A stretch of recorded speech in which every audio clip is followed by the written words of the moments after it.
আওয়ামী লীগ তারা ধর্মের কথা বলে, কখন বলে? যখন ঠেকায় বলে।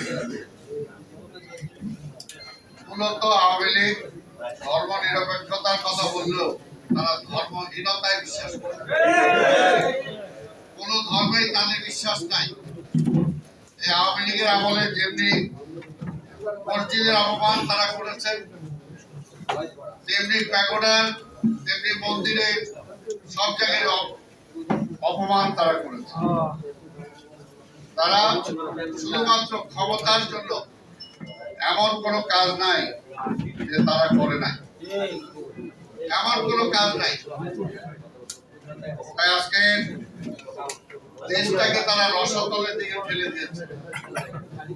এবং এখানে আমরা যারা আজকে আছি, বাংলাদেশে যারা বসবাস করি, বাংলাদেশে আমাদের থাকতে হবে। এই সরকার যদি আরো কিছুদিন থাকে, তাহলে আপনারা আমরা কেউ ধর্মকর্ম সঠিকভাবে করতে পারবো কিনা সে ব্যাপারে সন্দেহ আছে।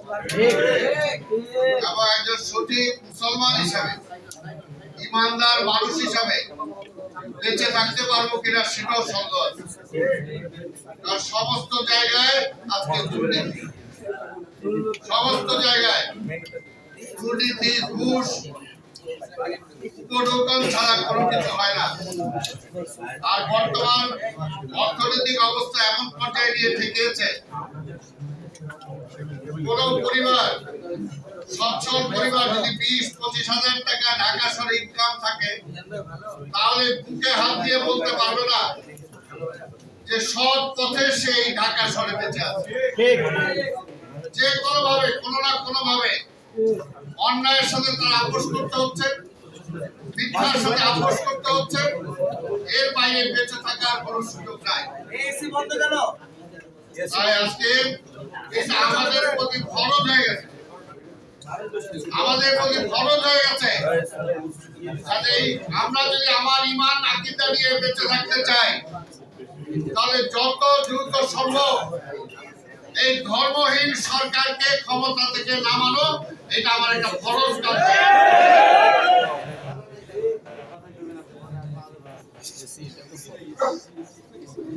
তারা জিয়া রহমানের সমালোচনা করেন।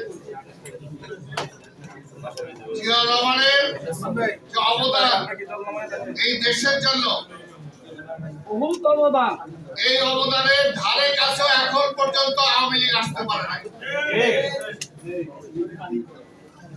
যেমনি মুক্তিযুদ্ধের তার অবদান, মুক্তিযুদ্ধের পরে এই দেশটাকে গড়ে তোলার তার অবদান, এবং এই দেশের মানুষকে খাইয়ে পড়িয়ে শিক্ষার যে ব্যবস্থা, সেদিকে যে অবদান, কোন দিক দিয়ে জিয়া রহমানকে খাটো করা যাবে না।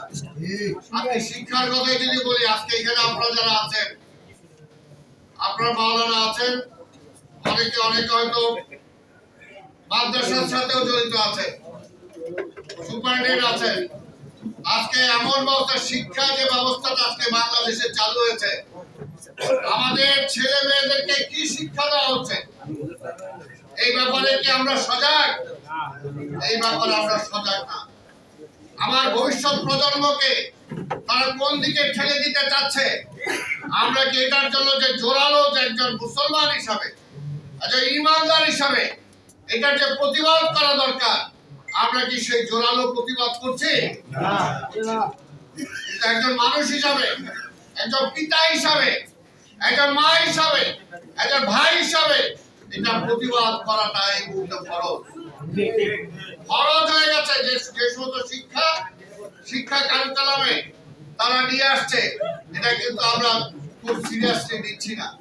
কিন্তু এটা সিরিয়াস ব্যাপার যে ভবিষ্যৎ আমার ছেলে মেয়ে কি হিসাবে তারা গড়ে উঠবে, সেই জিনিসটা কিন্তু আজকে চিন্তা করা দরকার। আজকে যদি আমরা না চিন্তা করি, অবহেলায় সময় যাবে। কিন্তু যে আল্লাহ তো উপরে আছে, আল্লাহ তো উপরে আছে, আমার উপর যে দায়িত্বটা আছে, এই দায়িত্বটা আমি যেখানে আছি সেখান থেকে আমার দায়িত্বটা পালন করা উচিত। এটাকে আমার পালন করা উচিত। আর আমি যদি না পালন করি, তাহলে এই দায়িত্ব আমার উপরে বর্তাবে। আজকে এমন একটা অবস্থায় দেশ চলে গেছে, আল্লাহ কি বেনজিরে ছাড়ছে? ছাড়ছে? আওয়ামী লীগ কি চাইলেও তারা তার পাশে দাঁড়াইতে পারতেছে? দাঁড়াইতে পারতেছে। পারতেছে না। আল্লাহ কখন যে কার মধ্যে কোন মাইট তৈরি করে রাখছে একমাত্র উনি জানেন। একমাত্র উনি জানেন। আর এত টাকা পয়সা, এত অগাধ সম্পত্তি অবৈধভাবে কামাইছে। আজকে দুনিয়ায় বেঁচে থাকা অবস্থায় এই সম্পদ তার একটা বোঝা হয়ে গেছে না? এটা কি সম্মানের সাথে সে বলতে পারতেছে? বলতেও পারতেছে না, এটাকে কিনতেও পারতেছে না। এইটার জন্য বলবো যে এখনো প্রশাসনে যারা আছে, আমরা বারবার বলি আজকে দেখেন কি অবস্থা। আজকে বেনজির তো পালাইছে, আমাদের নেতারা তো দেশ থেকে বাইরে যাইতে হলে ওই এয়ারপোর্টে কতক্ষণ বসে থাকবে। আজকে কি অবস্থা আমাদের কর্মীদের। এখনো যারা প্রশাসনে আছেন তাদেরকে বলতে চাই, এই মুহূর্তে আমাদের ঢাকা মহানগরীতে এমন নেতা আছে যে আজকে তার হার্টের অবস্থা খারাপ, কিন্তু কোন হসপিটালে নিব এটা আমরা বলতেও পারছি না, তার চিকিৎসাটাও ঠিক মতো করাতে পারছি না। আমার ধানমন্ডি থানার সাবেক সভাপতি ছিল কমিশনার বাবুল, আজকে নজরুল চিনবে, এরাও চিনবে যে কি হয়েছিল তার। সে চরম অসুস্থ থাকা অবস্থায় সে চলে গেছে শ্বশুর বাড়িতে, সেইখানে বলতো পুলিশে হামলা করছে। ওইখান থেকে যায় হসপিটালে গেছে, সেইখানেও তাকে ধরার জন্য চলে গেছে। তারপর সেখান থেকে গ্রামে সে মাঠে ছিল, এমন সেই অবস্থায় তাকে মৃত্যুবরণ করতে হয়েছে। এবং এটা দেখেন, তার লাশ যখন নিয়ে আসে তার বাড়িতে ধানমন্ডিতে, তখন যখন আমি যাই তখন আমার এক কর্মী বলতেছে যে সালাম ভাই, আমি ওসি সাহেবের খবর দিয়ে আসছি যে বাবুল ভাইকে আনা হয়েছে, আপনারা নিয়ে যান। এই হলো অবস্থা। আপনার মৃত্যু আইসে, এতদিন তো খুঁজছেন, বাড়িতে তো আইসে, লয়ে যান। আজকে এই হলো অবস্থা। আজকে দুর্নীতিবাজ বেনজিরকে তারা ধরতে পারে না, আবার বলে তার সাথে আমাকে কোনো সম্পর্ক নাই। এই ওবায়দুল কাদের মিথ্যা কথা বলে,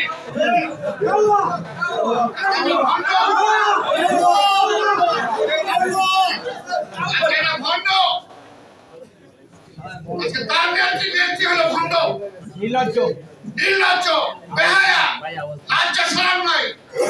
আজকে কথায় যখনই দেশ চালাতে পারে না তখনই বলে তারেককে আনতেছে। এবার তারেক কি করছে? নিজে দেশ চালাতে পারে না, হাজার কোটি টাকা লুটপাট হয়ে যেতেছে, ব্যাংকগুলো খালি হয়ে যেতেছে। এই পরশুদিনও দেখলাম ইসলামী ব্যাংকের বোর্ডের থেকে সোনা চুরি হয়ে গেছে। চুরি হয়ে গেছে, কারা করছে? এটাও করবো তার তারেক। এইটাও বিএনপি, কয়েকদিন আগে ঝড় এসেছিল, বললো এইটাও বিএনপি আড়াইছে ঝড়। নিজেরা দেশ চালাতে পারে না, পাশাপাশি এমন একটা অবস্থা হয়েছে আজকে দেশটাকে তারা একদম কি বানায় দিয়েছে, জাহান্নাম বানায় দিয়েছে।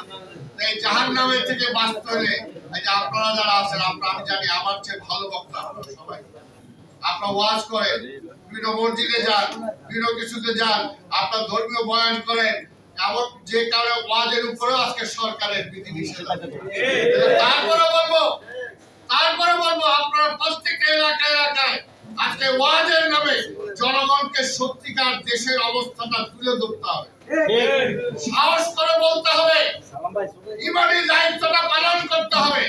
এটা শুধু একা মির্জা ফখরুল ইসলাম আলমগীরের দায়িত্ব না, এটা শুধু একা তারেক রহমানের দায়িত্ব না, বেগম খালেদা জিয়ার দায়িত্ব না, এটা আপনার আমার সবার। আজকে দেশটাকে ধ্বংস করে দিতেছে, আজকে এই দেশটাকে আজকে প্রতিবেশী রাষ্ট্রের এক অঙ্গরাজ্য পরিণত মতো অবস্থা আজকে দিয়ে চলে গেছে। কোথায় স্বাধীনতা আছে আমাদের? কোথায় স্বাধীনতা আছে? তাই আজকে বলবো, কেউ কিন্তু আল্লাহর তরফ থেকে মায় ঠিকই আছে। কাজে আমার এখানে নির্বাচন আমি কিভাবে করবো সেটা আমি ঠিক করবো, এটাকে ভারত ঠিক করে দেবে? তারা ঠিক করে দেয় কে ক্ষমতায় আসবে, কে ক্ষমতায় আসবে না। ভণ্ড এগুলো তো আগে একটু সুযোগও পায় নাই, এখন সুযোগ হয়েছে। এই যে আমরা যারা আজকে জাতীয়তাবাদের কথা বলি, আমরা যদি ঐক্য এক থাকতে পারি, এক শক্তিতে আমরা যদি মাঠে নামতে পারি, তাহলে তারা ভাইসে যাবে। আজকে আমরা ইসলামের কথা বলি, আজকে মধ্যপ্রাচ্য দেখেন, মধ্যপ্রাচ্যের প্রত্যেকটা ইসলামিক দেশ যদি আজকে একজোট হয়ে ইসরায়েলের বিরুদ্ধে কথা বলে,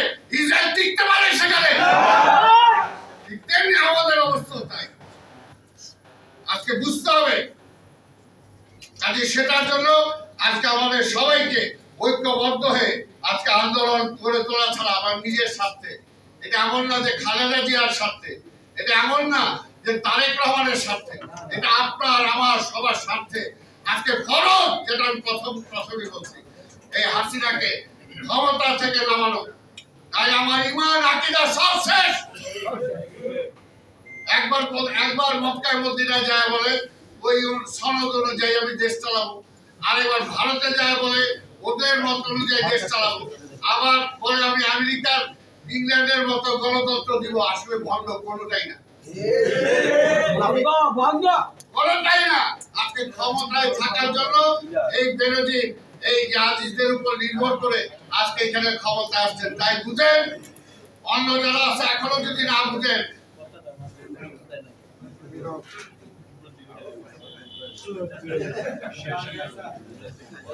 শেষ পানিটা ওরা তুলে দেওয়া পর্যন্ত খাইতে হবে, বাচ্চা রাখতে হবে। তাই ভাইরা আমার, আজকে আপনাদের সবাইকে মহাসচিবের অনারে আর আমি কোনো বক্তব্য দিলাম না। আপনাদের সবাইকে ধন্যবাদ। ধন্যবাদ আব্দুল সালাম ভাইকে।